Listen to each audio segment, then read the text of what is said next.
the assessments. I'm going to have the assessment as a background to help me understand the individual a bit better. But what I want to do is hear from their leader, you on the call, and understand the challenge or issue, whether it's something that presents regularly or it's a recent situation. But I'm sure it'll all be something we'll benefit from. But first, I need to understand about what's going on with that individual and where the chokehold. Any of you had any heart-to-heart conversations like this with your LSPs, where you've gotten really real with them, where you've transcended from a manager who manages these activities, sales-related activities, to a connector who is uncovered and discovered what's most important in their LSP's life?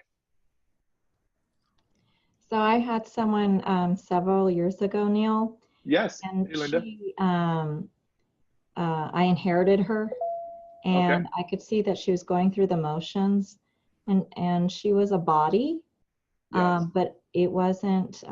But she wasn't doing anything extra, if you will. It was very mechanical, very rote, and a bit difficult to coach. And so I ended up talking to her, and I said, why did you choose this position? You know, you've been here a while, but why did you choose it? Because I'm the new owner, and that means all of you have to reapply for the position.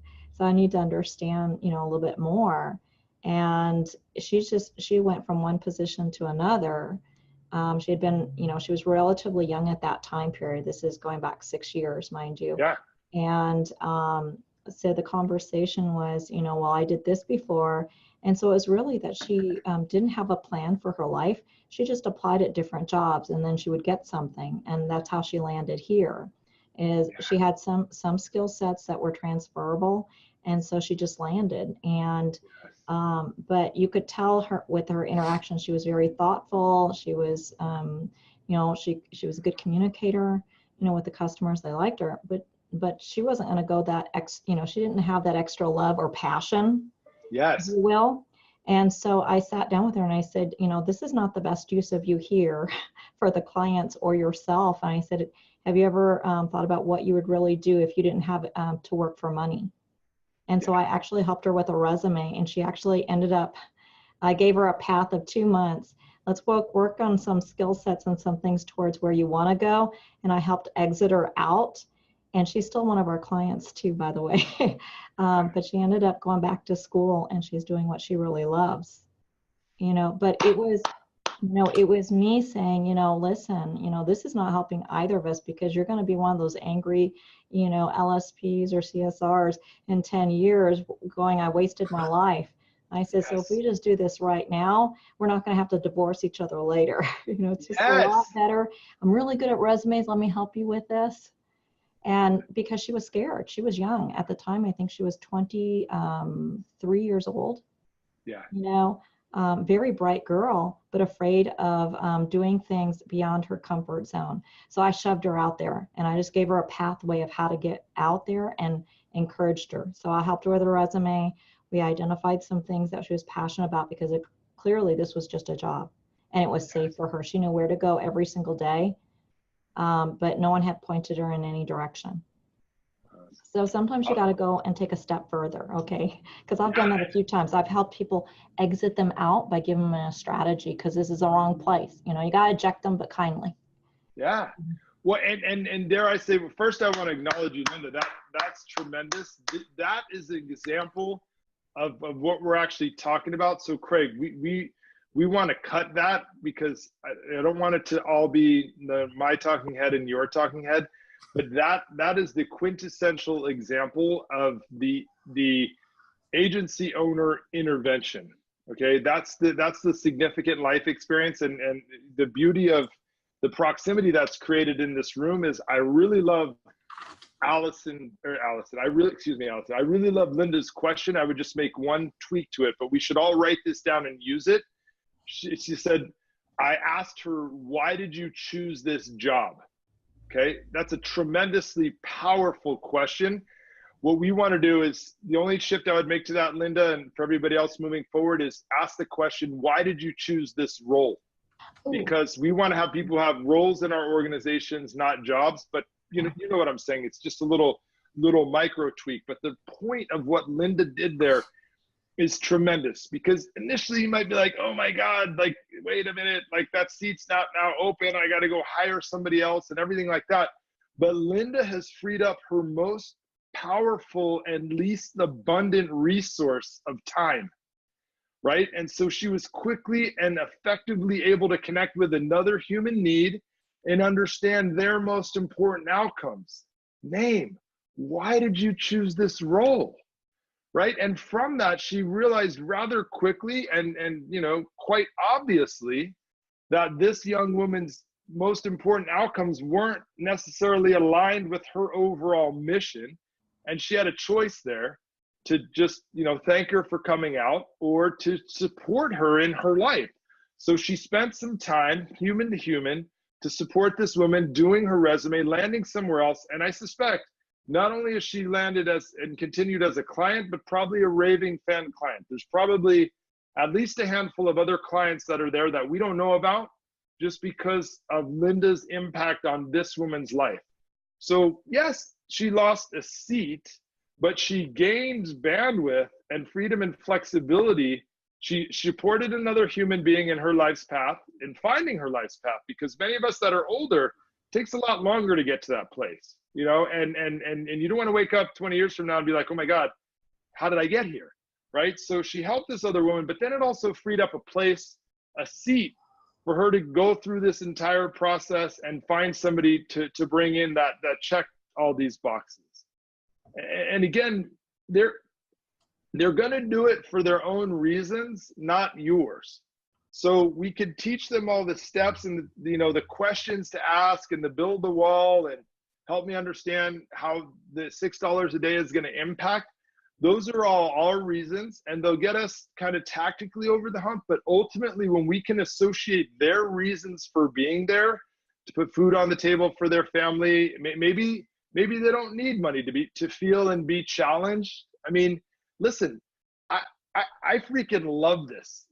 I love working with my best friend, you know, Craig Fretzinger. Like, I don't need this, but this challenge is so juicy and it's such a specific group of people. Like, my ultimate driving force is I feel like we're revolutionizing one of the top 3 most antiquated sales industries on the planet. I mean, I'd be hard pressed to find anything more antiquated than insurance sales, automotive, and real estate, right? Automotive, it's a freaking car, so no big deal. Real estate, I mean, you got to help these guys try and figure out how to put, but there's such a juicy dynamic here in that there's millions of people who are making decisions every day based on not having enough time or beating people down on money for the service that it protects them in their lives. I'm just like listening to myself say it day in and day out. The energy, it drives me at such a profound level.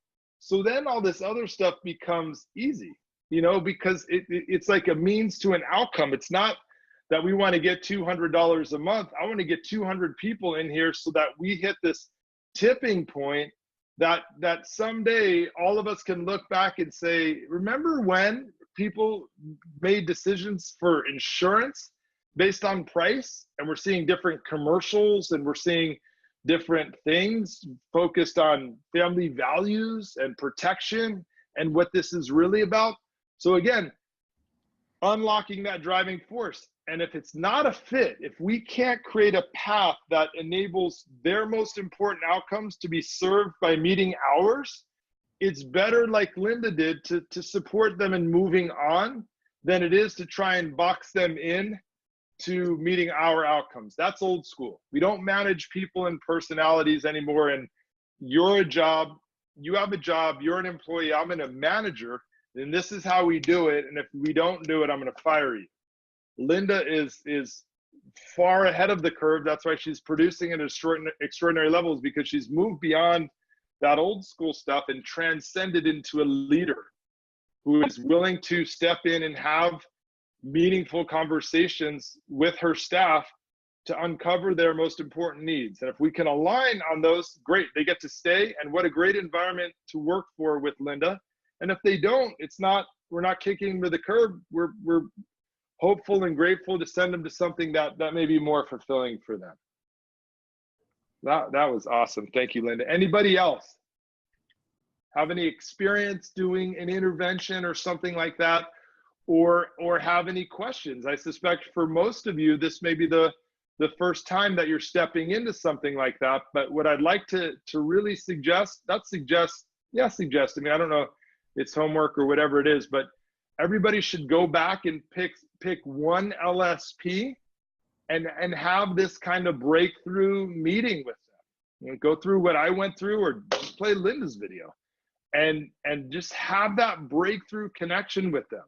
Let's talk about it next week. Maybe we push the next module 1 week. Craig, I think this could be valuable if people do that homework, because I want to be able to add some value after they've had that meeting, and we'll invite Linda to help us with that as well. Martin Amador from Denver, Colorado.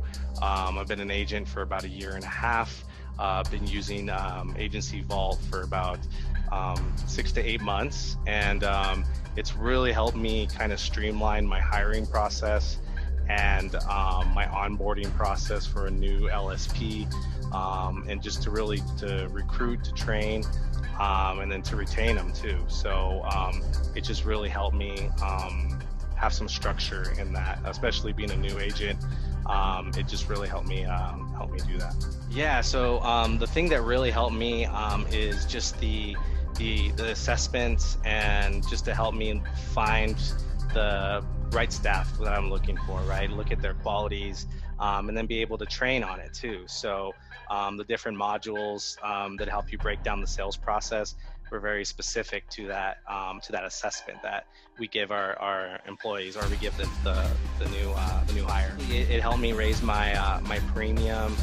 Being on ECP, basically I was doing at the beginning 45 to 50, and it's helped me write at least 90 consistently for the past 8 months. So yeah, I would definitely recommend Agency Vault, just because you need continuous training, revisiting sales paths or sales talk paths, just to really kind of have a guideline or a blueprint to really be able to train, to coach, and to do it. So it's very helpful, especially for a newer agent, and just we have so many things going on, to have some structure, and just to really call your associates higher.